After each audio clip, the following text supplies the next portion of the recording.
Hey folks, Workaholics is back for its final season, Wednesdays on Comedy Central. That's right, the final season. Let's get weird one more time with Adam, Blake, Durs, and the whole Telemericorps family. Grab your braj, a beer, and a bowl and catch Workaholics Wednesdays, 10 o'clock, 9 Central, or anytime on the Comedy Central app. We're also sponsored by Colony. From the executive producer of Lost comes another season of USA's original drama, Colony. Set in the near future, Colony takes place in a Los Angeles that's been brutally invaded by outside forces. Will and Katie Bowman, played by Josh Holloway and Sarah Wayne Callies, must fight to keep their family safe, but nothing can prepare them for what is to come. Don't miss the new season of Colony, premiering Thursday, January 12th at 10, 9 Central, only on USA. All right, let's do the show. Lock the gate!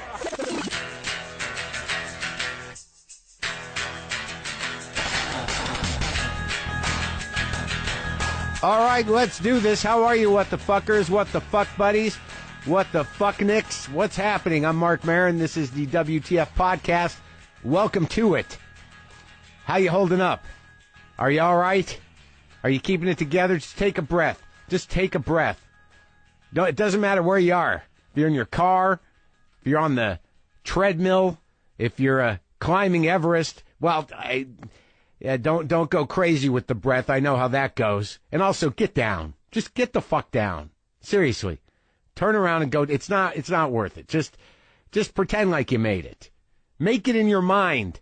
Climb Everest in your head and consider yourself victorious. Do that.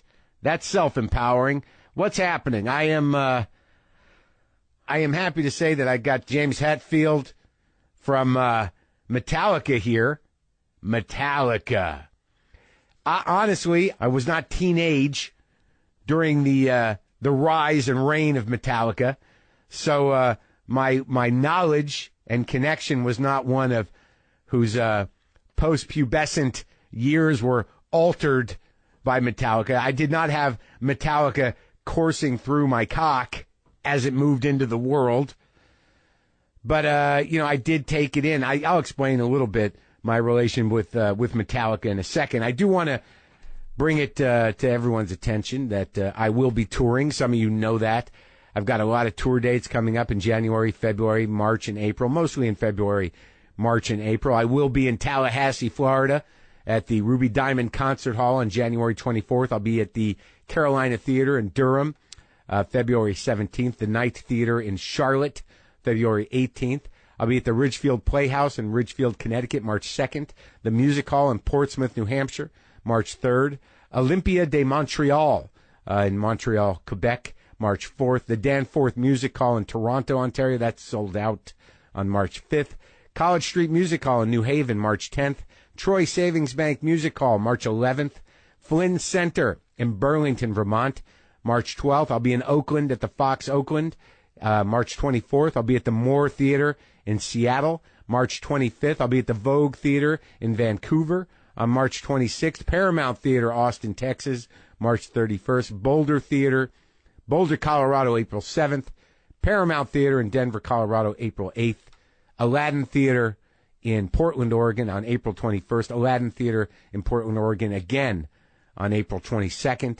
I'll be at the Pabst Theater in Milwaukee on the 27th of April. The Orpheum in Madison, April 28th, the Pantages in Minneapolis on the 29th. 2 shows at the Pantages. I believe we're shooting a special there.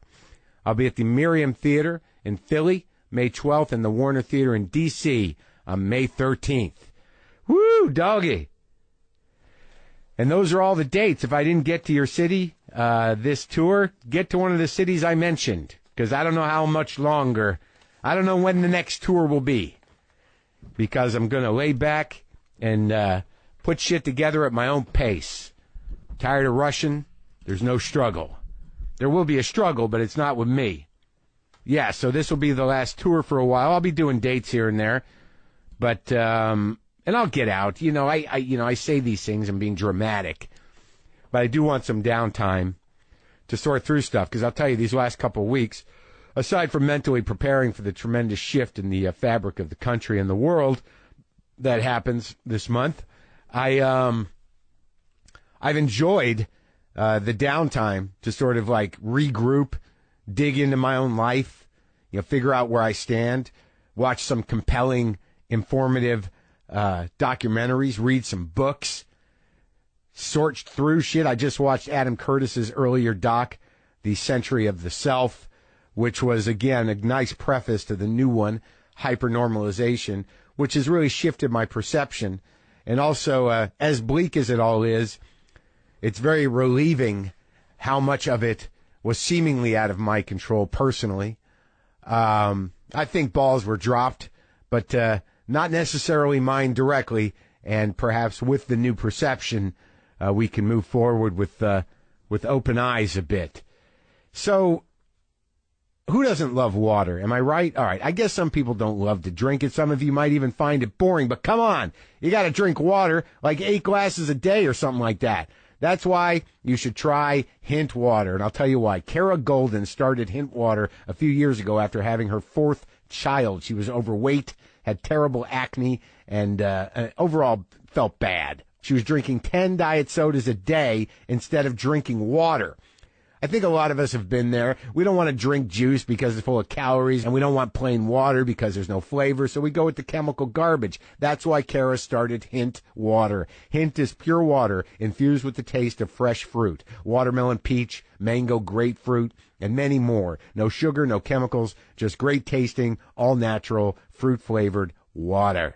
Plus, you don't have to carry heavy cases of water back from the store. You can have it delivered right to your doorstep. And right now, new customers get a single variety pack shipped directly to your door, including 3 bottles of each of Hint's 4 most popular flavors: pineapple, watermelon, crisp apple, and blackberry. Normally, that's $24. But for you, it's only $15 at drinkhint.com/WTF and use the code WTF. That's drinkhint.com/WTF. Use the code WTF. Water up with flavored water. I regret to say, because I know a lot of you hold on to these expectations. I regret to say there'll be no guitar playing at the end of today's show because I've injured myself. I've lopped off a piece of my finger. That's the price you pay for getting a new knife for Christmas. All my knives are just dull enough not to slice a piece of my fucking finger off. So I was gifted this beautiful big new knife, and I was excited about it because I enjoy a sharp knife, but I think ultimately I'd gotten used to my semi-sharp knives, and I wasn't afraid of them, or did I think twice about them? They were sharp enough, but I had surrendered to the idea that these were the knives I've been given. But someone sent me a new knife, and the other day I was cutting through some tofu and cutting them into cubes so I could fry them up a bit for my girl Sarah, who's a veggie, and I eat better when I date vegetarians. That's not why I'm dating her. And I sliced down, and you know that first ping, that little like, ooh, That's a bad feeling on my skin.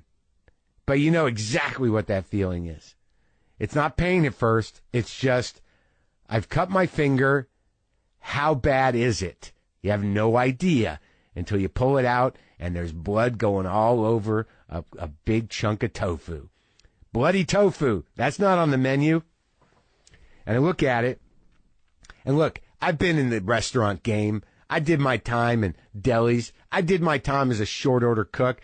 I sliced through my fucking thumb, cutting a bagel, needed 4 stitches. I've lopped off the tip of that same thumb on a slicer, not paying attention, moving through some roast beef. Yeah.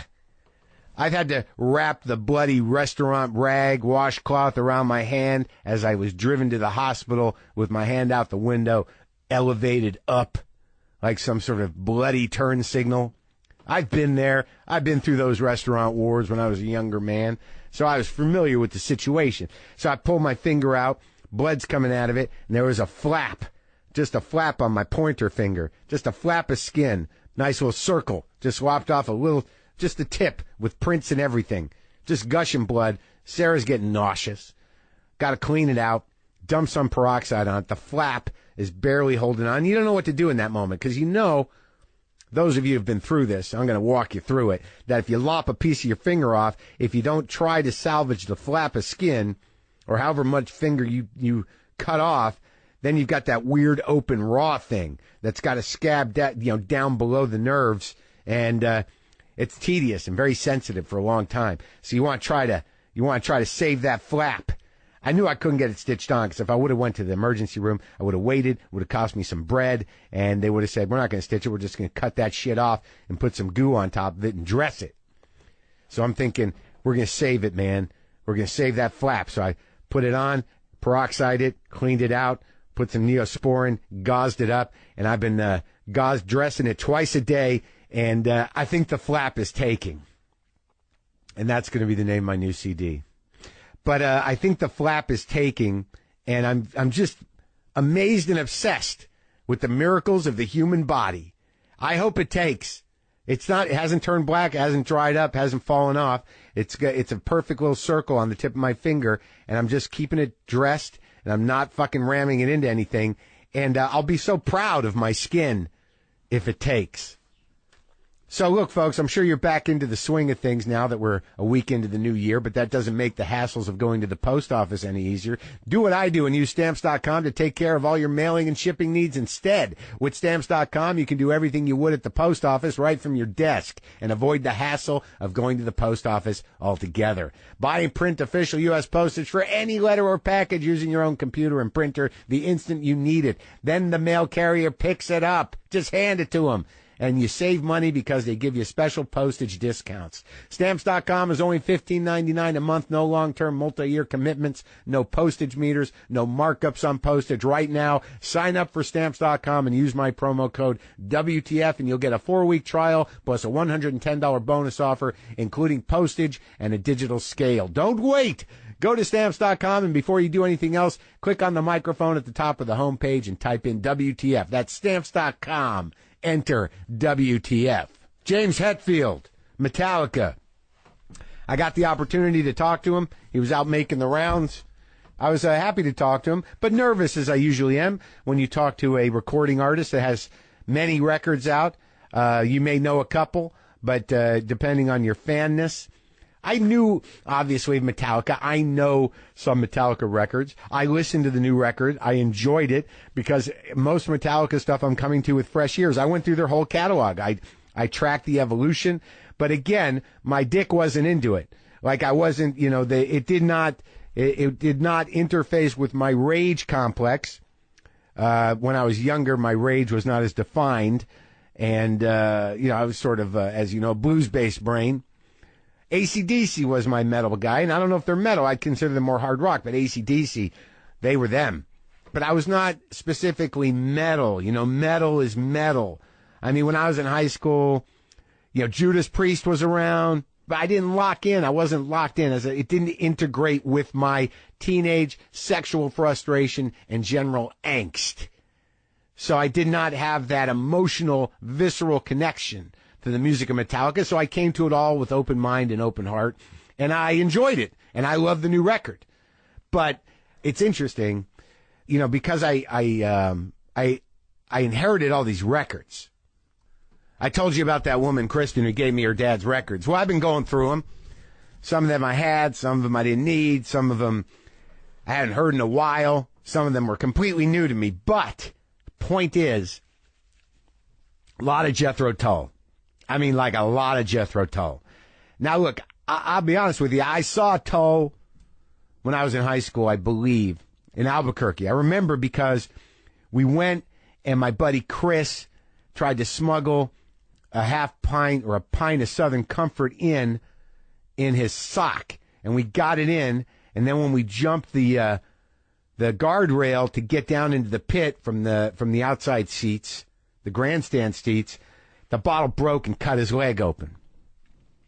I don't remember what happened after that, but I do remember that happened. I don't think we went to the hospital, but it was not a good situation.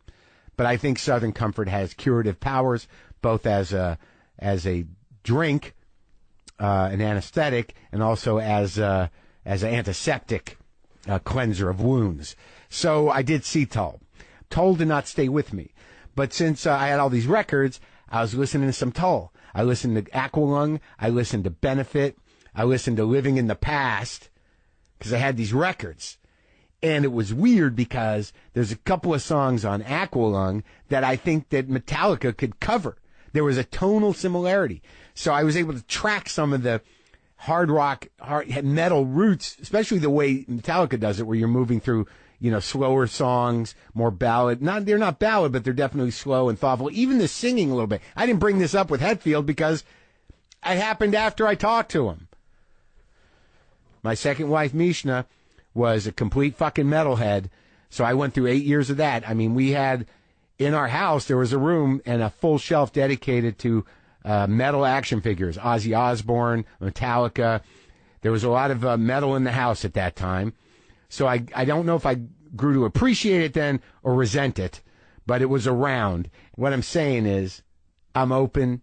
Metallica's good music, and the new record is good, and I was excited to talk to Mr. Hetfield, and the new record is called Hardwired to Self-Destruct. It's out now, and this is me and James talking.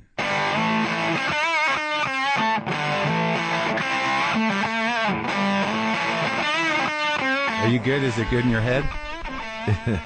Is what good in my head?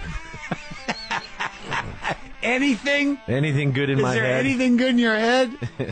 Yeah, sounds good. I mean, I lived in the Bay Area, and you guys are or you were at least, very present socially in the Bay Area. Like, I knew people that were like, oh, yeah, Lars's house. Like, people had stories about this or that. Uh-huh.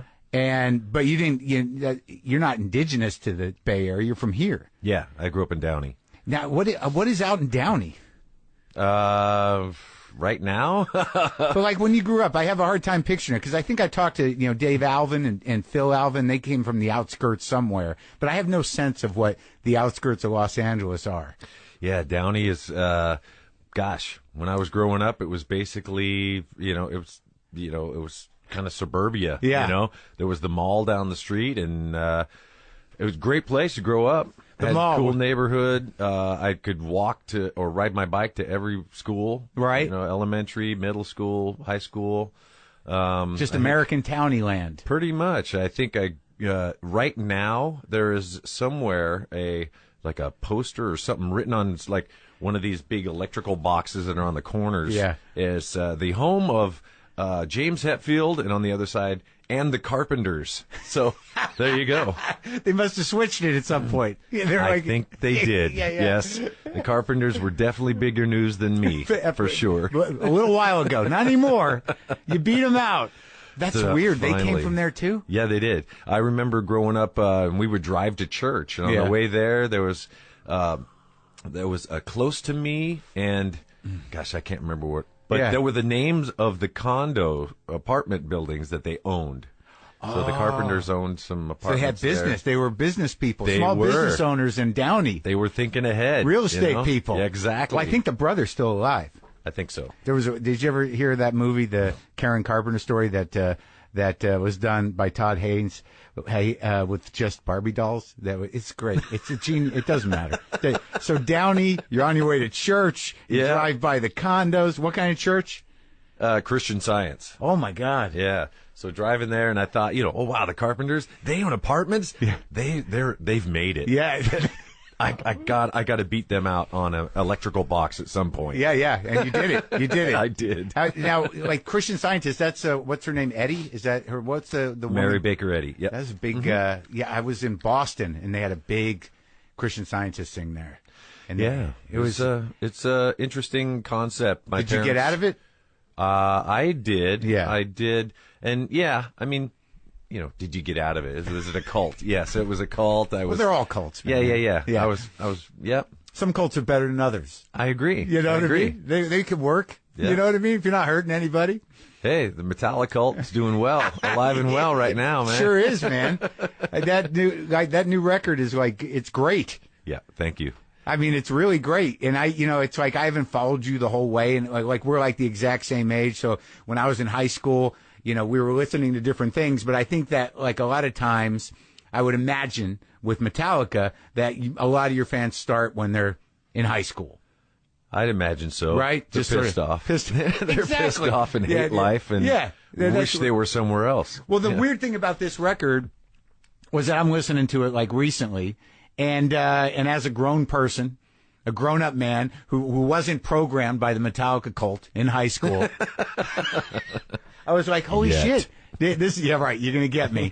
I was like, this is good fucking rock. I mean, I was like, I was all in the whole time, all the way through. Nice. And then I listened to most of your catalog in the last 3 days. So I've witnessed the whole evolution of you and the fellas, like in like 78 hours. You're brave. You are brave. Well, it was just interesting to hear you singing on the first 3 records, and then at some point he's like, "There's the voice." Yeah. You know, His balls dropped. Wow. Or at least one of them did. Can you hear one that? of the 3? Can you listen to that stuff? I have to. It's on the radio. I mean, I don't have to listen to but the really old stuff, like the first 3 records. Well, Do you ever go back? I don't particularly put them on, but if we're rehearsing a song that we haven't played in a long time, I'll go back and listen to it. Or, gosh, all right, hockey fans, San Jose Sharks. We go to the Shark Tank and watch the Sharks play.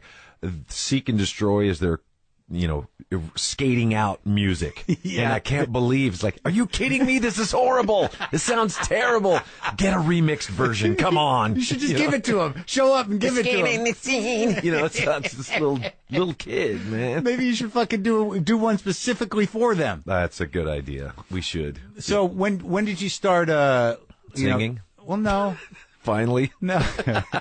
I kind of hear it. It's like the 4th album, right? Yeah, kind of, yeah. Where do you consider it happening? I think the Black Album, I don't know. It's all singing. It's all me. And it's exactly where I was, you know. And that's as good as I could do back then. And this is as good as I can do now. And who knows? Well, I think that's what makes it such a unique voice, is that you're just, you're not trying to be anything else. You're just figuring it out, right? Exactly. That's kind of what I do everywhere. Even right now, I'm thinking out loud, and sometimes it works, sometimes it doesn't. Keep going. I thought the 3-ball thing was very good. It was a nice riff. It was good.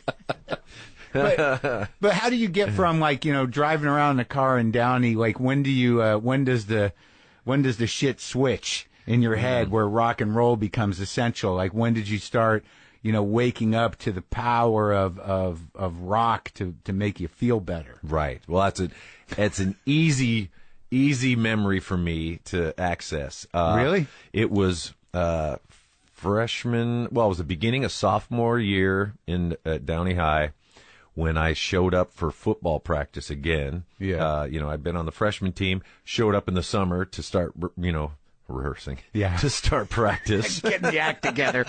And I showed up and I had long hair. Yeah. And the coach just said, "Hey, yeah, you're going to have that cut, by next week." Yeah. I said, "Why?" It's like, "Well, because it's sticking out of your helmet, It's like, "Oh, that's the limit right there, the helmet, It's like, "Yeah, but I'm playing in a band and I like music." And it's like, "Well, you can't do that."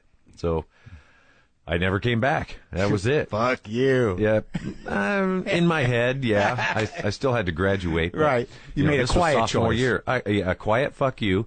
And just got into music. That was it. My brother, I have 2 older half brothers, 10 years older than I. So really? They had music. They were in bands. Whose kids were they? Your mom's? Yeah. Same mom. So my brother was in a band called The Bitter End. And they were, they had like purple and black suits all matching and big thick belts, and they were playing, Jimi Hendrix covers and and stuff like that. Was he a guitar player? Drummer. Oh, he was a drummer. So no guitars in the house. There was guitars in the house. There was a piano. There was drum kit. So I'm eventually going to play drums. Really? That's what you're moving towards? This is hot news right breaking now. news? I've never told anyone, but yeah, I'm working on being a drummer at some point. Are you really? Yeah, and Lars wants to sing, so it's a good trade. Yeah, so that'll be a more relaxed album. Not for the listener, but good trade for us. Have you tried it? Drums? No. I mean, like, have you switched up in the studio? Yeah, we have. In the studio? Yeah. Well, we did it live. Yeah. In concert. Oh, you do? Yeah. Oh, yeah. There's a song called "Am I Evil?" That's not the most difficult song to play. So we would just switch up, Yeah. And Kirk could play bass, and we would just switch the whole thing up. What else does Lars play? Nothing. He just ran around and he was like a madman. It was so funny because he had Robert's kind of a madman too. Oh, there's no doubt about it. But Lars wanted to be the front man. Oh, yeah. I don't want a guitar. I just run around. Yeah. And by the end of the first verse, he was winded because he ran all over the place trying to be like Bruce Dickinson or something, jumping off everything and doing the splits and and then that was it. Take a rest. He had to take a break. Well, I think that was his fantasy in a 5-minute song, and then he was done. Yeah, got it out of his system. Yeah, right. So your brother was playing Hendrix covers, wearing the matching outfits and stuff. When did you start learning how to play music? Well, I think I fiddled around with it when I was a kid, just because the instruments were around. Who played guitar in the house? My older brother. Oh, he had it was pretty much just an acoustic guitar. But not the drummer brother, the other one. Yeah, Chris is his name. David, the younger brother. He was in a band, and they would rehearse in our garage, and they weren't supposed to. And one of those things where okay, the parents are gone. He's calling everyone up. Come on over. We're gonna jam. And then I go out there, and wow, and just everything about it, the noise. The fact that they weren't supposed to be doing it. Was there a couple of smoking girls sitting around watching? I don't remember that part. Because he was always like in the rehearsal space, there's always like one or two chicks. Just oh, it's just a friend of ours came down the street. Our first groupie. Yeah. You don't remember that part? I don't remember that part, but I'm sure that came in soon after that. But the whole, just the smell, the smell of the amps, the smell of the tubes cooking. There was something exciting about, the leather on the amp, or the vinyl, the gear baking, the gear smelled, and then parents coming home soon. Oh, everyone get out of here, and then scrambling with equipment. Yep. And then they'd, hey, what are you guys doing? And hey, Eddie, let me play his guitar. And I played the keyboards. They're like, what? You blew it. Yeah, my brother's like, dummy. Oh, sorry. So that was like right when you started to did you take lessons? I took piano lessons after that. I think what had happened is we had a piano in the house, but I wanted to play drums. So I'm just banging on the piano, doing rhythms. Right. And they thought, oh, he's a piano player. He wants to play piano. So I took that for 3 years in elementary school and hated almost every minute of it. That probably helped, though, right? Oh, in it retrospect? Totally helped. I am super grateful that my mom thought hey, let's do that. It was at, some old lady's house. Right. It stunk, and it, cookies at the end was definitely the best part. But you learned how to read music? Yep, learned how to read music. Classical shit? Yep. Yeah, because that plays in, man. Well, left and right hand doing different stuff and singing. So there's like 3 things going on. So there's no doubt that helped me with my ear, and it helped me with just being able to sing and play at the same time. And some of this stuff, like structurally, it seems is not like you're not like a traditional kind of blues based band. No. It seems like you kind of like you get around that, and it seems like it's almost classical sometimes. Right. It's definitely machinery and classical kind of together. I think, like you said, the piano has, different voicings and layers and stuff. And it's not just stripped down blues at all. Yeah. We messed around with that for a little while, but, always felt a little orchestral, orchestral even. Yeah, because I noticed, like, it's interesting to, like, and maybe I'm being crazy because, I don't have the whole catalog in my head, but this record, the new record, because I'm like I'm more of a, hard rock guy than I am like a thrash metal guy, but like it seems like there's like you open up with the fucking right away.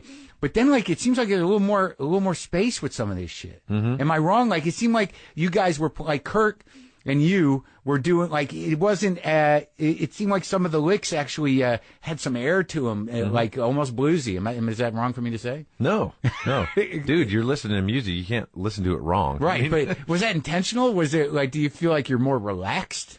I think so. I mean, after 35 years of doing what we're doing, we're pretty confident in what we're getting better.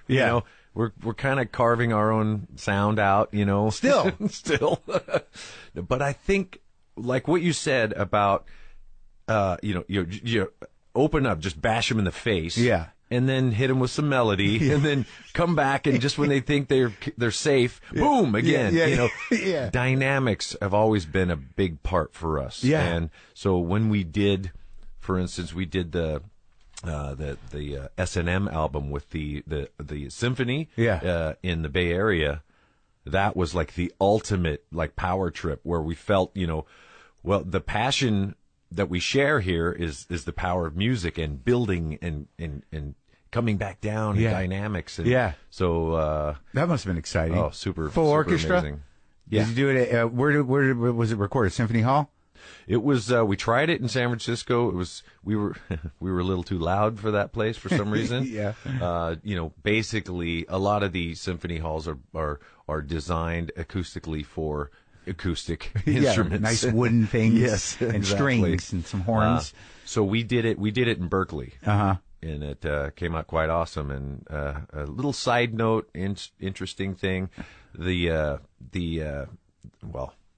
artist Skrillex, who was somewhat popular, he was in the audience at that gig. And he's in the video. He's got blonde hair back then, and he was the kid that's trying to stage dive. Really? Stage dive at the symphony. So you're plinking around on the piano with an old lady eating cookies. Yeah, that's right. And then like, at what point do you find what were you listening to that started to make you want to play in a band? Well, guitar. I realized pretty quickly that if I wanted to be in a band, a upright piano is not going to call. I can't push that around. I can't jump around. I can't do the stuff I want to be. I want to be the guys in the poster that I had in my room. Which guys? Which I had Aerosmith. I had Steve, there was a particular poster, Steven Tyler and Joe Perry together on one microphone, and I thought, wow. I don't know who I want to be. They were both so cool. Yeah. And so I kind of ended up being both in a way, singing and playing. Yeah. Well, 78 is when it really kicked in. Well, it was earlier than that. Me and my buddy, growing up in the Downey area, we kind of both picked up the guitar at the same time. Yeah. And we would push each other. Hey, I show up at school, hey, I learned this. And then he'd go, yeah, but I got this. Like, oh, damn. Yeah. And you go back and, like this total healthy competition of building each other up. And what happened to that guy? What happened? We had a falling out. It was terrible. Over a lick? Pretty much. It wasn't a girl. It wasn't a car. It wasn't anything. It was like, who's better? Right. I think that's what it was. Fuck you, man. There was another guy that came in, and, as always, when you get a triangulated relationship, screws it all up. Oh, yeah. He says he's better than you, and then you say better than him, and they started a fight, and then that was it. Stupid. Yeah. So, like, Aerosmith, though, that first fucking Aerosmith record, I listened to that recently. It's so good, man. It's so dirty. It's pretty raw and dirty. Yeah, That's what I liked about them. And my buddy, who I was talking about, John was his name. Yeah. He loved Kiss, and he liked Alice Cooper, so it was all the makeup kind of thing. And I loved the raw, and Aerosmith. I never liked the makeup. Yeah. Not much. I went and saw, like, Rush. Remember, they were huge when we were in high school, right? Yeah. Who'd you see in high school?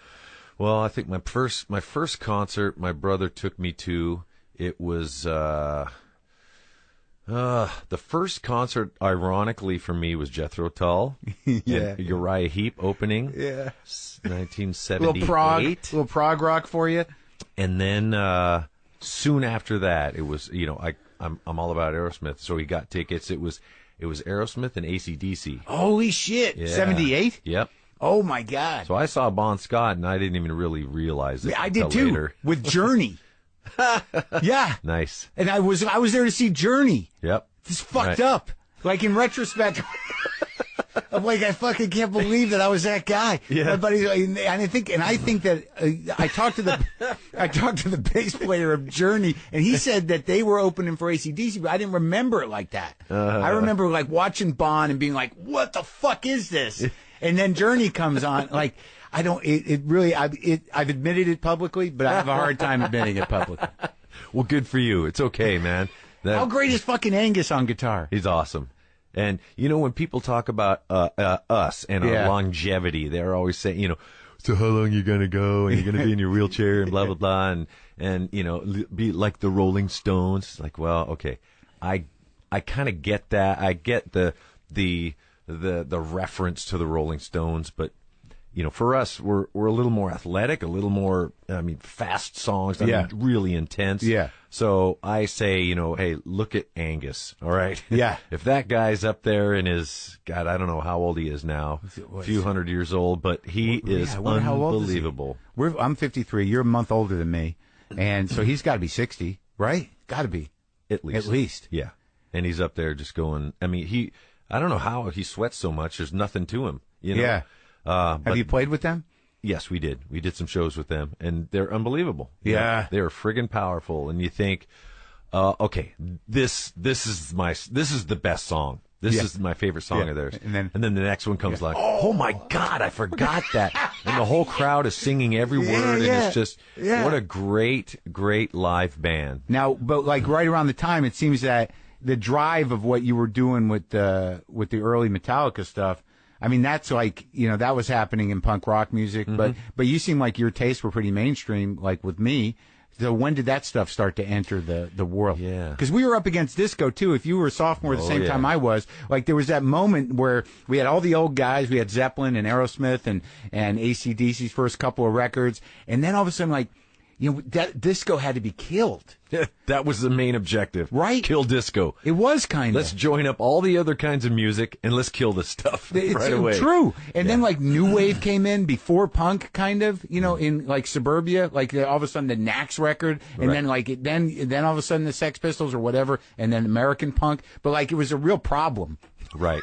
Well, I totally agree, and I remember that specifically to the degree that in my high school yearbook, there, put your quote in there. Right. It says, disco sucks and long live rock. That said it all for me right then. Right. And there was kind of a divide even in the rock world, when, I liked punk. Yeah. And I liked the new metal that I was discovering in high school, Scorpions, Judas Priest, things like that were metal. And then I loved the Ramones. Sure. They were so I had my Ramones glasses with my Scorpions shirt, and I'd walk through the school and be hated by everyone. Nice. Didn't fit in anywhere. And the rock star was born. Maybe. But rebellion started early. But I tell you, the crossing of those two musics made a lot of sense to me. So when I discovered Motorhead finally, that was kind of the ultimate. Like, okay. I remember going to see Motorhead somewhere here in L.A., and looking next to me, there's this guy with, a pink mohawk and spikes. Yeah. And I'm sitting here headbanging, and we're getting along. Right. It's like, all right, maybe we can kill disco together. You could. Yeah. So that was it, huh? Motorhead was the bridge. It really was. It really was between the two. And I was trying to figure out, where do I belong? Because, I couldn't hang out with the rockers, couldn't hang out with the punk rockers either. So. It's so weird to grow up when we grew up because like that weird era, that time in music, outside of like the Scorpions, and you remember when Van Halen 1 came out? Because we were like sophomores, and that like eruption, like out of every Camaro, out of those Jensen triaxles, was just that fucking solo, and you're like, what is that? Dude. Right. It's unbelievable. I still get blown away by that record. Yeah. It's so alive sounding, so fresh, and so it oozes of youth and just rebellion. Yeah. It sounds so great. And it was fun. Yeah. That was the weird thing. There was no darkness in it. It was like, because David Lee Roth was almost like a clown. And it was like, it was fun. It was like, it was almost like pop music, but they had this gnarly fucking guitar thing going. Yeah, yeah. Oh, it was party. It was definitely party music. And we were up against Foreigner. There was a lot of shit going on. Bob Seger. It was all, like that whole it all happened when we were in high school. We were picking up like this crashing wave of the fucking 60s and 70s, and then it's just like an eruption of prog rock garbage happened. Yeah. Styx, Grand Illusion. Yeah. Oh my God. Yeah.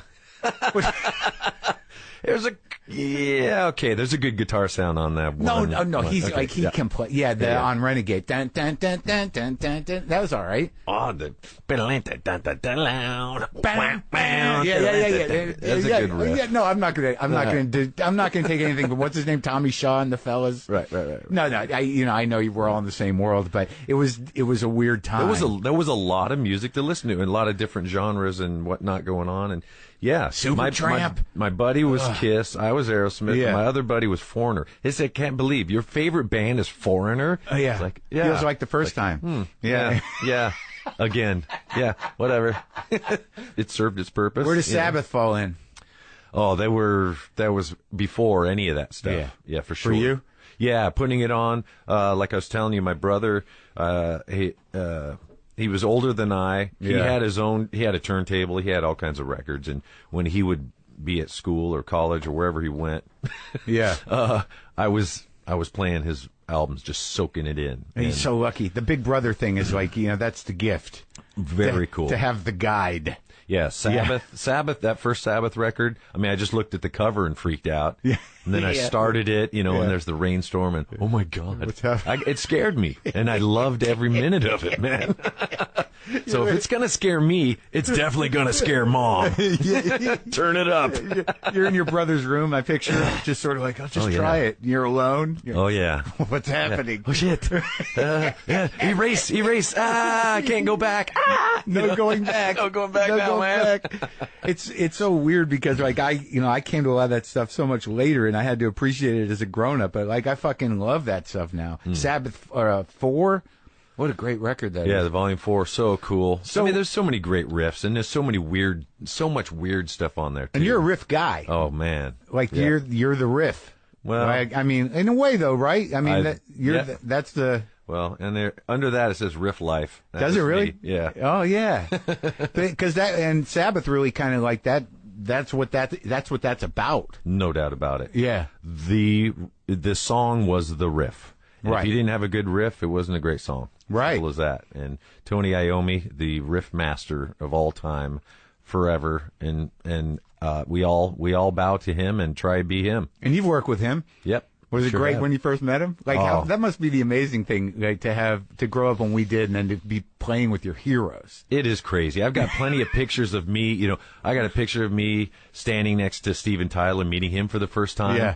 And he's just like, "Hi," and I'm like, "Ah!" Friggin' fanboy going nuts. Yeah. And same with Ted Nugent, and same with Tony Iommi.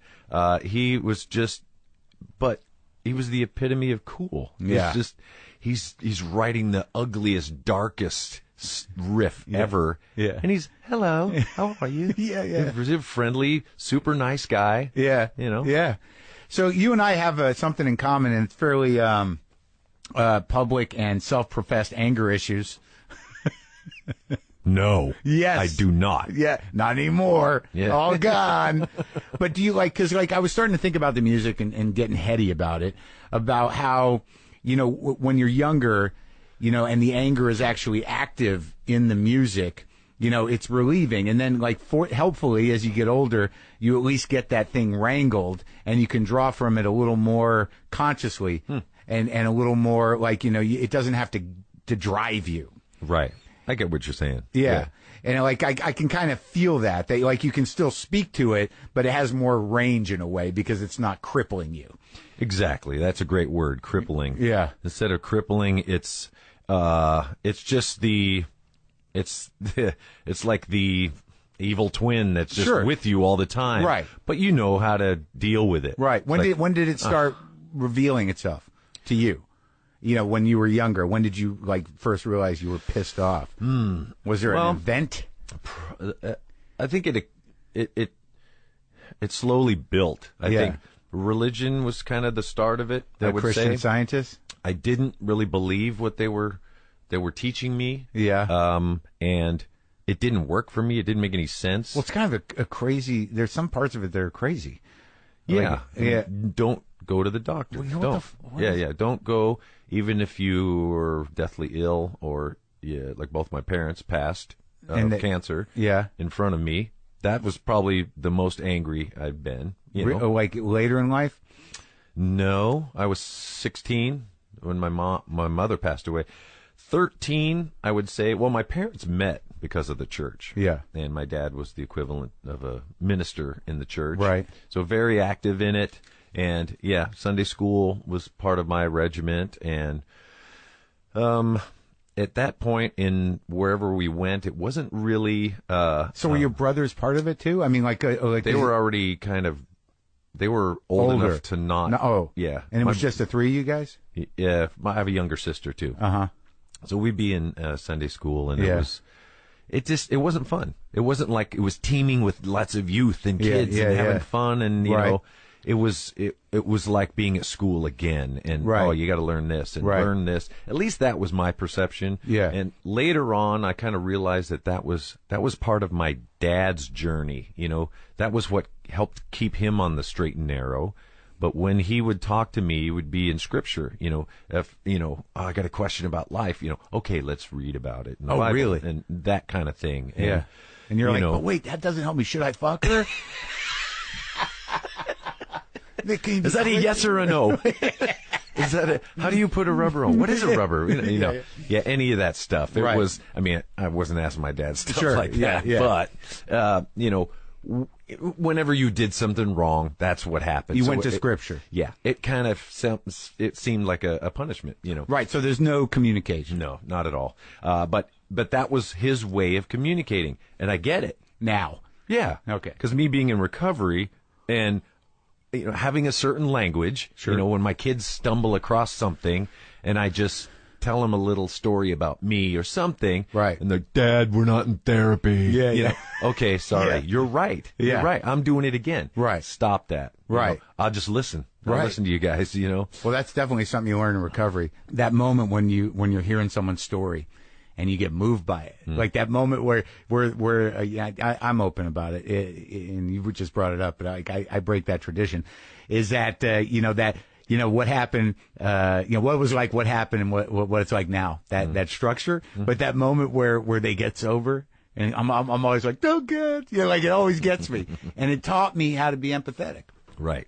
Yeah, that's something that I was lacking as well. It was kind of, I had to fight for what I could get, Yeah. And because I wasn't happy in the family, I couldn't express my anger, in a healthy way even, Right. I couldn't go against, because that would be really, really bad. Then I'd get double the Scripture or whatever it was, right. And it felt really elite, like an eliteness, like we're better than other people because we believe this. Oh, they believe these lies and this and that, and so it was a little cultish, at least in my mind. I know there's plenty of people out there that religion in general works for them. I understand the concept of a higher power, and it does work for me. Sure. But religion itself fucked me up, right? And especially that one when I was young. And well, if you see your parents or family members get ill and refuse to see a doctor, just that element of it, I mean, that's like it's beyond reason. Yeah. So the pain of that. Well, a lot of things happened around that. My father left when I was 13. Didn't say goodbye. Didn't do anything. Just took off. And that doesn't sound Christian to me. Really? What's going on here? No contact, or about a year later. Oh my God! Yeah. You're 13. Yeah. What the fuck? And then my mom took it really difficult. She was, she all of a sudden had to start working. She wasn't getting any money in, and so she went back to the art that she had done before and helped the family along as what was good as she what could. kind of art? She was a painter. Oh yeah. But then interior design. She did logos, things like that. Which kind of makes sense. Like graphic design kind of stuff. Yeah, graphic design. Yeah, exactly. And then she got sick with cancer, and we watched her pass away in front of us. And no medicine. No. The religion talks about, if you acknowledge that you're ill, that's part of letting in, the thing that will make you ill. So not so much, I guess, it sounds like denial to me, but not allowing that truth in, keeping a positive approach to it, and healing thyself and through the higher power and all that. And it didn't seem to be working. You know? What barometer do they use to judge that as working after a certain? I would think that after a number of people pass away in a community, eventually you'd be like, no, maybe we'll go medicine. It's not good. Yeah. Well, you know, at least what I believe now, and it's just what I believe. Yeah. It's not gospel whatsoever. Is, you know, higher power gave us knowledge on how to, help ourselves. That's right. Yeah. So that made sense to me, but you know, her passing made me really pissed. Made me really pissed. At religion? Yeah, well, not just that, but at my father leaving and causing that to happen. You know, I blamed that, and then what did I do wrong? What could I have done? You know, I'm the man of the house at 13, and just a lot of things that I had to work through. Yeah, you had to excavate all that grief and anger. Yep, sad, absolutely. the pain. Yeah. Ugh, tons of it. And I tell you, music was the thing that's always where I would go. I could escape to that. It made me feel better. It made me. It was speaking. It was speaking the words that I didn't know how to say, and it was just. It was an escape. I could put the headphones on and be in a better place. Sure. And when did the booze start? Yeah, that started when I moved in with my brother. After your mom passed? Yeah. And your dad, did you resume communication with him, or?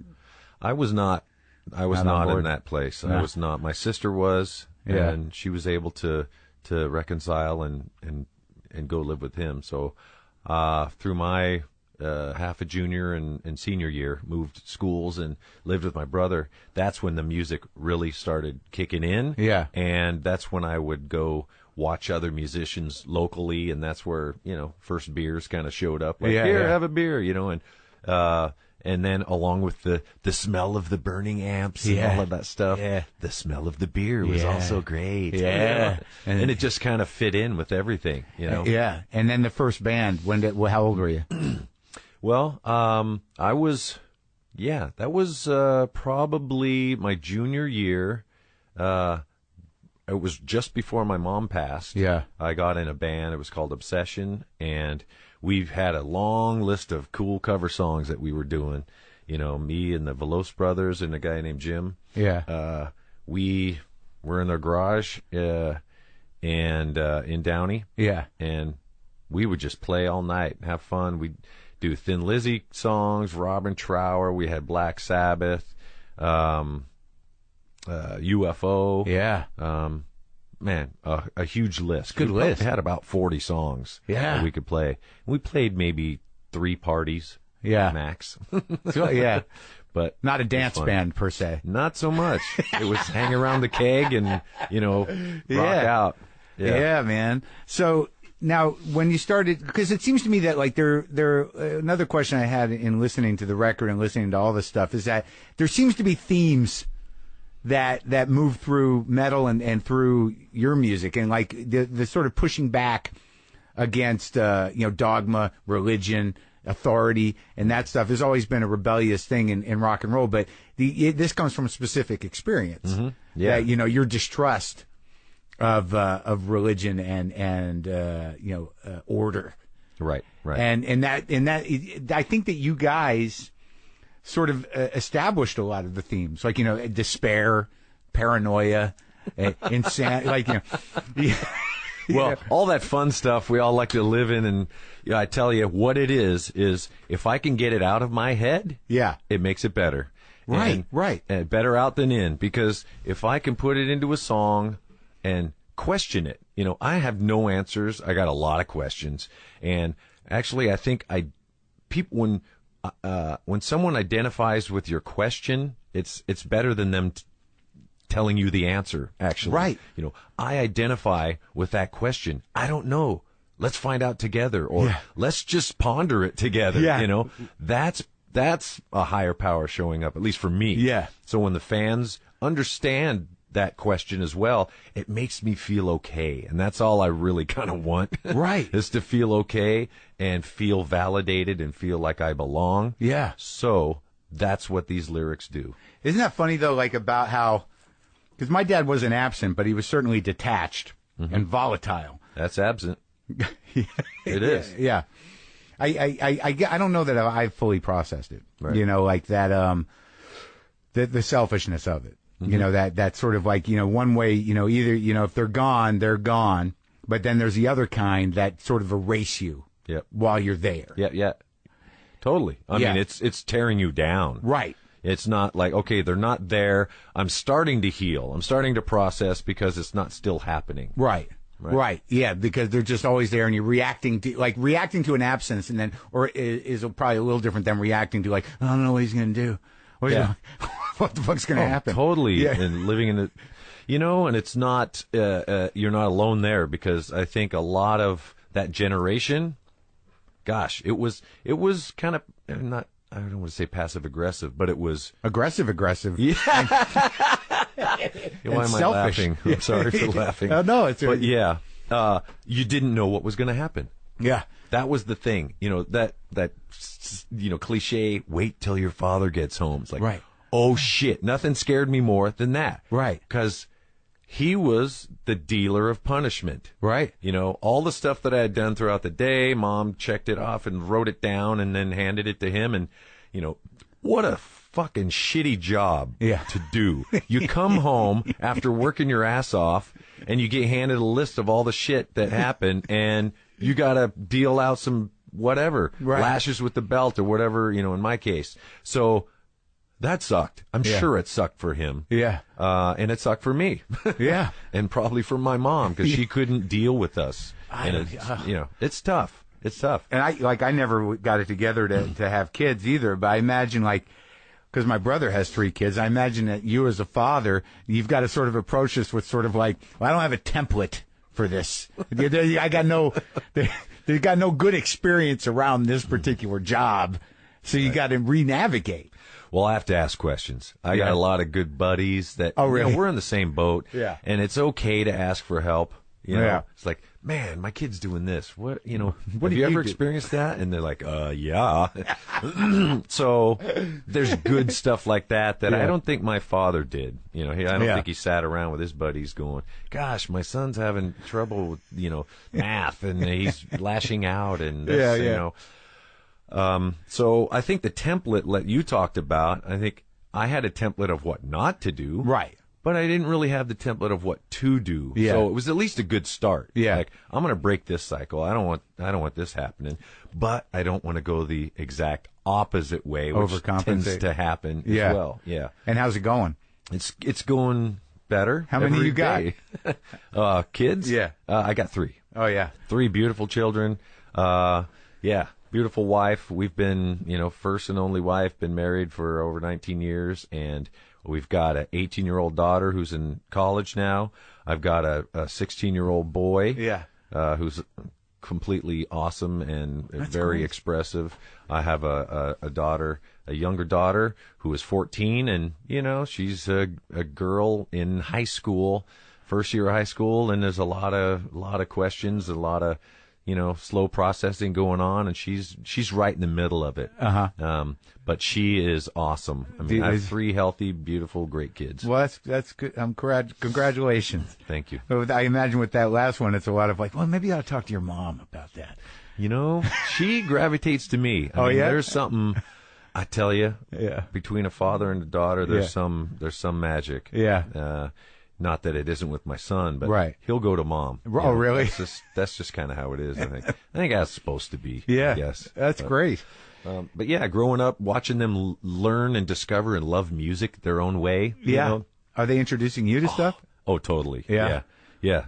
Whether I like it or not. Right. Good stuff, bad stuff, and just out there stuff. And I love watching them enjoy music. That's the coolest thing. Yeah. Where they get so into it. It's like, oh man, that's what it's about. Yeah. I don't care what it sounds like, but look what it's doing to you. Yeah. That is cool. And when you play now, I mean, like you said, when are you guys going on tour?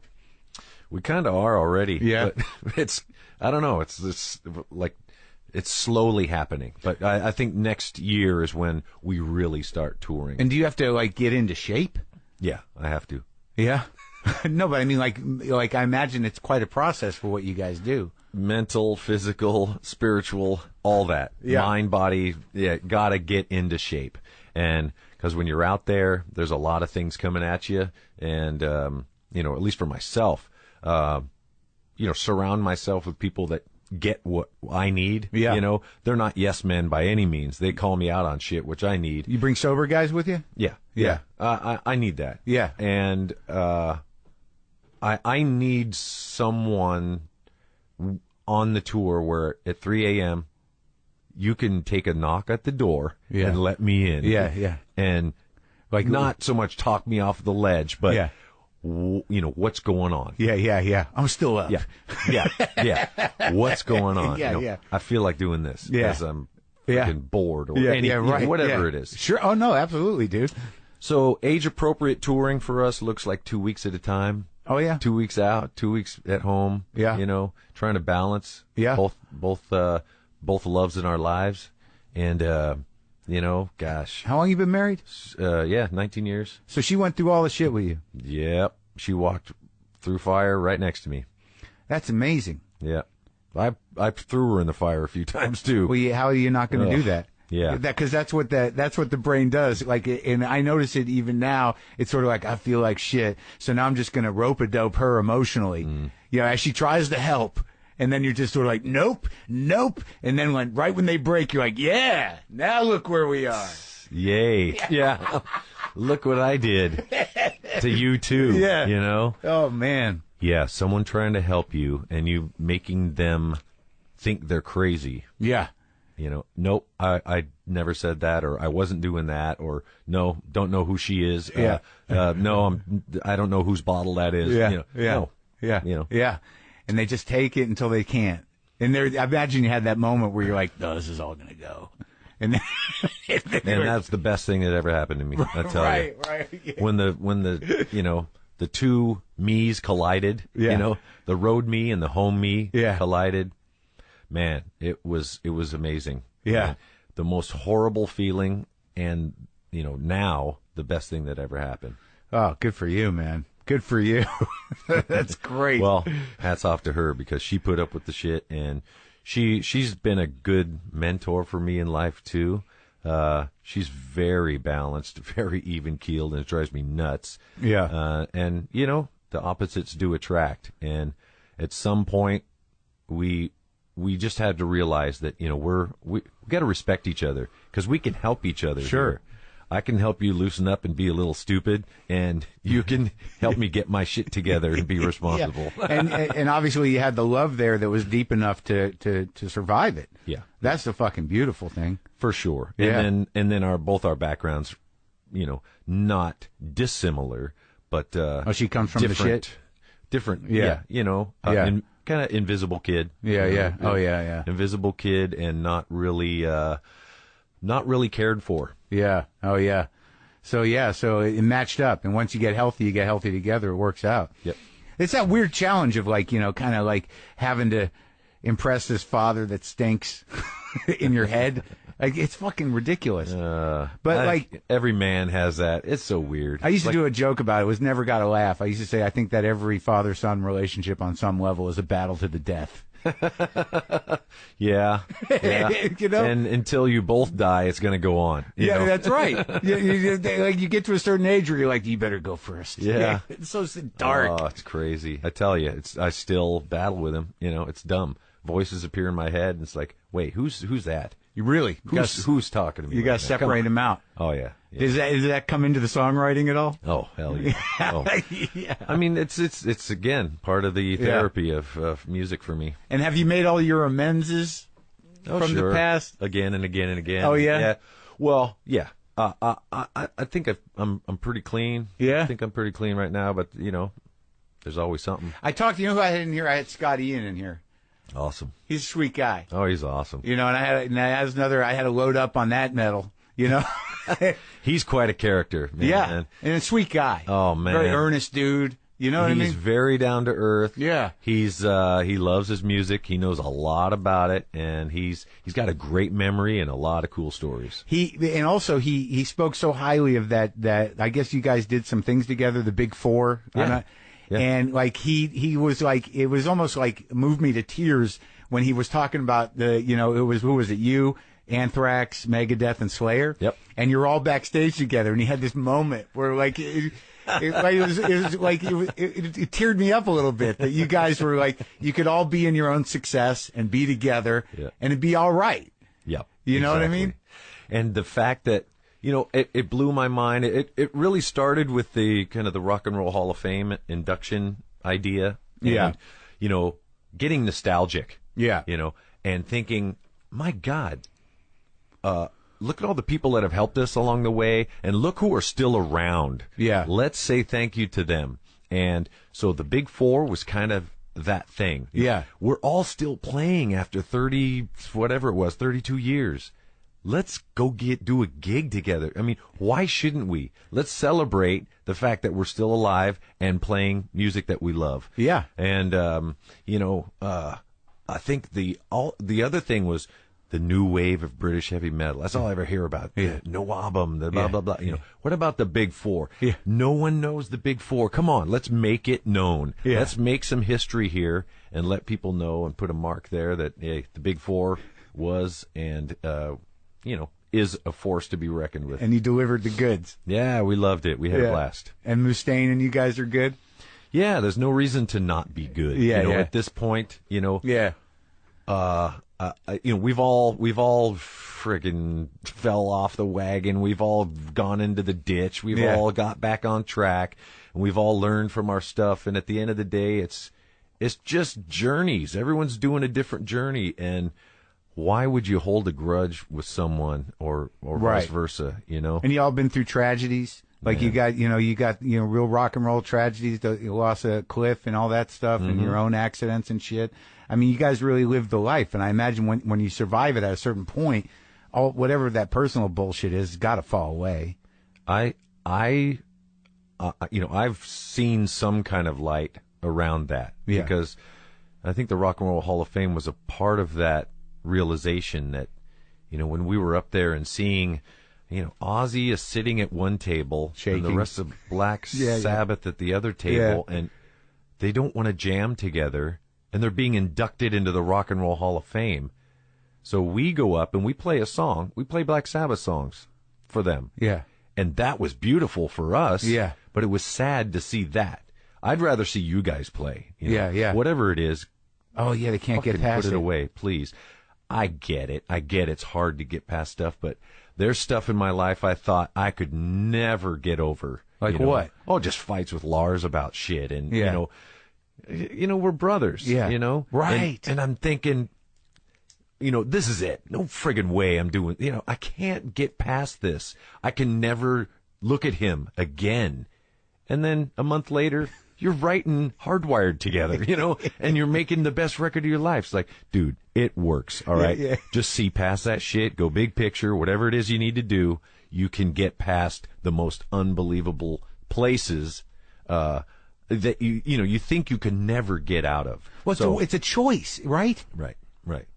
That's the weird thing that you realize. And my wife will tell me that it's a choice. She'll say, "Hey, you know, I'll you know, it's over. You know, forget it. I can't work together." And she'll go, "Yeah, okay, you know, you say that now." Yeah. And no. This is it. I feel it. I can't get over this. And it's unbelievable what you can get over. So seeing that, or like the Van Halen's up there, or the, you know, Blondie had a moment where it was like, oh my God. Or, you know, you look at like Roger Waters and, I just talked to him. Oh, come on, you guys, you know, such beautiful music. And you know, you feel it too, dude, when you're sitting there with them, and just like you now, when you have that moment where you're like, nope, no, like on some level, because we're men, all we want to do is just cry. You know, it's like, you know, it's a sadness, like it's like almost childish. Very, yeah. And like, you know, if we just fucking bawled a minute quietly, it'd be all right. Yeah. It's like holding on to this. It's a sad sort of like childish thing, man. You're stuck in that moment of that, and you're reliving it. That's resentment, and you just can't. But if, you know, what works for me with Lars, we just sit down and just start talking about our kids. That's where we'll start. and that's a completely loving place to start. Right. We'll talk about that, and then all of a sudden, it's like, fuck, dude, I'm sorry, I did this, and and then all of a sudden, you're back right there, like that, like a guy. Ego deflated. That's done, right. Out of the way. Fear done. Out of the way. And now you can move on. Well, because I always wonder that about bands, because I know that the relationship has to get strained, but even when I saw Deep Purple inducted and Richie's not, right. It's like, what? Why? What could be the fucking, at this age? Right. But like, I guess it's emotional. It's not creative. Right. Right. Man, it is such a wall. It's such a block. It's such a uncreative thing, to be stuck in that prison of resentment, and the Rock and Roll Hall of Fame, it's not like you're being led into heaven or something. Right. It's just an acknowledgement of your stuff that you've done together, but the fact that you can't be there for that at the same time is sad. It is sad, right? Yeah. Let's get back to music for a minute, because I wanted to talk about the role of the producer. I talked to Keith Richards about what's his name, Jimmy Miller. Like, there's a shift. Like, the Black Album was a shift for you, right? Mm-hmm. Yeah. With the producer, definitely. And like, who was producing before? Was it you guys? I mean, like, what was the big change that you had to open yourself up to when you make a decision to change your sound in a way? Yeah, I think it was us driving the boat there. Fleming Rasmussen, who worked on the first albums, except Kill 'Em All. He was the engineer that could get sounds. He was, a semi-producer. Right. He'd say, not so good. Right. And we were, okay, well, fuck you. Yeah. It's good. Yeah. And we were driving that ship until, in Justice for All, we realized that, we need some help. Yeah. The album doesn't sound great. Songs are good, but, we're mixing this record as we're on the Monsters of Rock tour. Our ears are blowing out. Right. We can't decide what sounds good and doesn't anymore. Yeah. So after that, we decided we need some help. Yeah. We need a producer, and that's when Bob Rock came into the picture. And he was like a kind of a guy who dealt with the type of music you guys respected. Yeah, we liked his sounds. That was the main thing. You actually have, like, there's a physical, even if you're in your car, like the Metallica music, it's like, it's hitting you. That's the best place. In a car. Yeah, the best. That's the best place to listen to music in general. Yeah, really. Because you're a hero. Yeah, You're like, it's like. Well, you're in it. Yeah. You're living in, it's in a space. Yeah. But there's not, it doesn't have to be anyone else in it. That's right. The best time. You're on stage right in there, no matter what you're playing. Yeah. But did he, like, how did he work? Like, what was it that. I was able to explain to him what I was after. Yeah. And he was able to get that, put it into whatever knob language. Right. know? Yeah. But for me, I knew what sound I wanted, and I've always been chasing it, and I still am. The next record's going to sound better, I'll tell you. The one after the one you just put out? Exactly. That one's going to have a better guitar sound. Yeah. It is. Because, as a riff guy, it's like I'm chasing the unreachable sound, probably. Yeah. But all those records coming up to then, I was trying to get what I wanted, and he helped me get it a little more. Right. So the layering, the harmonies, and vocally for sure. That's when I think Bob Rock really, really helped me. Is in the vocal department. No one ever before would say, that doesn't sound very good, or how about trying this, or that word doesn't sing right. Right. How about this harmony? Try this. And so I remember when he said, okay, at the end of this part, while there's a guitar solo going on, just throw a couple ad libs out there. It's like, what? What's that? You mean like, talking, come on, baby, or something, what am I supposed to say? Yeah. Yeah. And that was when I realized, man, you're kind of closed-minded here. You need to kind of open up a little bit. And, like I think the end of Sandman was the thing, off to Neverland, doing, just some things that kind of tail off and, just be loose, like you're, playing live or something, Okay, now I get it. So, I think everyone that we've worked with has tried to get us to sound like we do live, Yeah. Well, that's it. That's the big business, the live. Yeah. well, trying to, I don't know if it's actually, mistakes and all, but that feeling of it's on, you're gelling, everything is electric. Right. And trying to recreate that in the studio is not super easy, especially when you're working in there for over a year, Right, exactly. And a lot of times you're not there at the same time, I imagine, or you're doing tracks on overdubbing and whatever. Like you're not in the room together. And I know people record like that, but it must be sort of a chore. Yeah, well, we do that. We write and record the basic tracks all together. And on this record, especially, having Greg there at the beginning, we were able to get great sounds. Greg Fiddleman, the producer, along with Lars and myself. He was able to get great sounds at the beginning. Yeah. Because we did it at HQ, which is our home sanctuary. And it's your label, right? Right. Yeah. In America, it is. So everything we played was album quality. Right. So there are guitar tracks on there that were first, second, third take, possibly. Some are overdubs, some are not, So it was just a newer and different way. That's probably the most different on this album compared to the other albums. In terms of working? Yeah. Now, when you look out at the crowd now, who do you see? You see guys our age? Young guy, I do. I see guys our age. I see guys older. I see, what blows my mind is I see young girls in the front. Yeah. And they're in the front. Yeah. I remember, when I'd go to any gig, there's no way girls weren't even near the front. Right. Because it was too brutal. Right. But I tell you, whether it's how they do the barricades now or whatnot, and we have our own special way, but it's less brutal. So you get all kinds up there. I mean, I see father, sons up in the front and daughters. And right. It's anybody and everybody. Everybody is certainly welcome, and no one, there's not like it used to be, here's your dress code, show up, and that's that. Right. But now, loosened up a little. A little bit, you got, guys just come off of work and they're still got their handcuffs on their briefcase, and they're at the gig, and you've got guys that, just walked in from the, the auto shop, and you've got kids and grandpas and 3 generations of people showing up. That's how long you've been at it. That's great. Beautiful. It is. It is super beautiful. And what I get to do from up there is look out and watch these people enjoy the music and see how they react. How are they taking this in? And why the hell do you like this song? Really? We're playing Master of Puppets, and you're a little girl out there going, Master! What is it? What is it for you? And it doesn't matter. She's there and she's enjoying it. But you do ask those questions? I do all the time. Are you sure you like this? Someone's just fucking with us. I know it. I'm going to wake up and this is all going to be a huge punk. Oh, that's interesting. Show yourself you've been punked.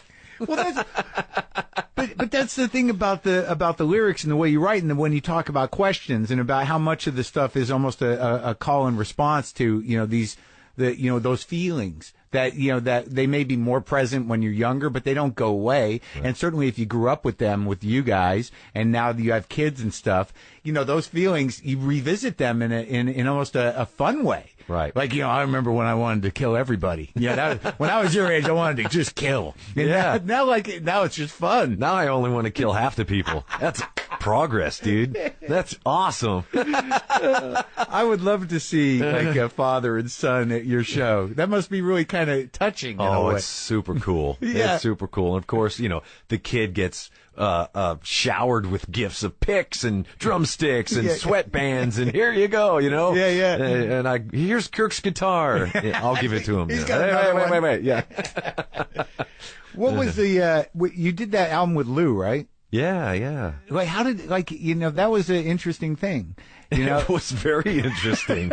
No doubt. Because, he's definitely, it makes sense, for him. And I just wonder, how did that come to happen?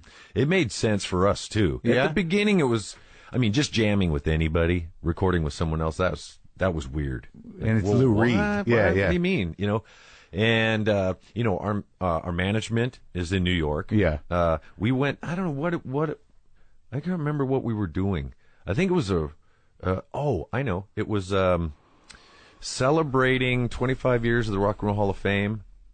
We were hosts of one night, and we were picking out artists that had been in the Rock or in the Rock and Roll Hall of Fame and played. And Lou Reed was there, and from down the hallway, he yelled, "Hey, Metallica, I love you guys. We should do an album together one day." And we're like, yeah, okay, cool. All right, see Lou. ya. Yeah. All right, Lou. Yeah. Have another one. Yeah. And then we get a call from management, saying, "Hey, Lou's serious. He wants to do an album." And we didn't know what to think about it. It's like, all right, what's he got in mind? What they thought could be a really cool idea. You did Sweet Jane live, right? Was that what you played live with him? Like on that show, what was it? The award show that you're talking about? Didn't you jam with him somewhere? Or am I making that exactly. up? No, that is true. That's true. Was it Sweet Jane? Yeah. That's what it was. Yeah. And so that's where it came from. Right. And he was he came to us basically with lyrics from a play that he had written. He had all these intense lyrics. Yeah. So this was a first for us to sit and write music behind a set of lyrics. Right. Because that's not how we operate. Yeah. But it was really cool, and it was definitely a in the studio jam kind of feel. And Lou was from that school, right? That ilk of back in the 60s or 70s, you jammed it, you recorded it, and then you're done. Right. Yeah. Hey, let's try that again. Nope.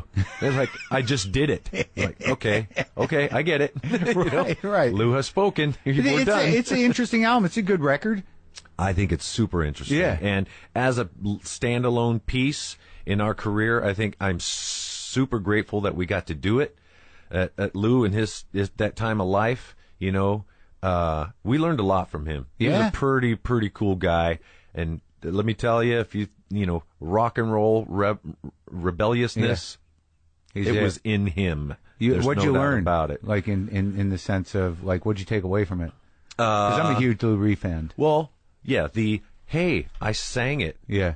That's a moment. Yeah. I can't do that again. He would say that. Yeah.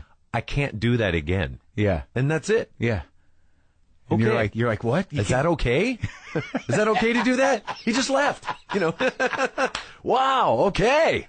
So being in the moment. Very much in the moment. Mm-hmm. Let's see what else. Oh, when you're doing interviews. Yeah. Yeah. Yeah. When the interviewee starts asking questions, look out. Yeah. And especially if it's Lou Reed, because man, he tore some people apart. Oh yeah. I mean, he definitely had some trust issues. He didn't trust a lot of people, so he would grill you until you crumbled, and then he could trust you. You right. know? It's just like that dynamic we were talking about earlier, where you're like, get down to my level. Exactly. Like, I want to see you a little weaker. Yeah. You're a little too cocky right now. Very true. Very true. But he was a real honest guy. Yeah. A real honest guy. And I really appreciate the fact that he got us out of our little box of metal, Yeah. Were you? Did you take his music into consideration ever earlier? Were you a fan? No, I wasn't. I know Cliff Burton was certainly a fan. Velvet Underground. Oh yeah. Cliff liked a lot of crazy psycho stuff. Yeah. He seemed like a pretty special guy. Oh, absolutely. Yeah. Well, look, man. I hope I did all right. You did awesome. I didn't ask you any questions, did I? Well, it's funny because like. Some guys, like, I just like to have a conversation, But, like, I had Neil Young in here, and, I was just wrestling with, like, what am I going to start with? I like Neil Young, but, when you have a musician over, especially at a certain age, those 5 records. Right. But then there's 50. Yeah. And then you're like, what am I going to fucking do? Yeah. So, like, I love that because I totally get you. Yeah. Yep. But, like, I figure, like, I got this little 58 Fender Deluxe amp here, and I know he plays through things like that. Yeah. So I'm like, I'm going to start with gear, and we'll just open it up. We'll see where it goes. And he gets in there, and I basically go like, yeah, it's a 58 Deluxe. I think you play with one of those. And he looks over, and he goes like, nah, I don't know, I guess. And I'm like, no. I guess. Well, I knew he knew. He was doing that thing though. He was like, I'm gonna break him a little bit, and then like something happened. And it was like, I don't know if it was an interview or what, but he was having a great time. And a lot of times with these things, people who are fans of people, they already know everything. So if they can just hear the guy as the guy, they're like, Neil does Pilates? You know, like that? You know, that's the thing. Really? He does. He brought that up. Wow. How long you got sober? 15. Wow. Days? No. Oh, geez. Years. Yeah. Yes. It feels good, right? Don't even joke about that. No, you can't, right? 15 years. Oh, it feels great. Good, It feels man. really good. Well, and it's a daily thing.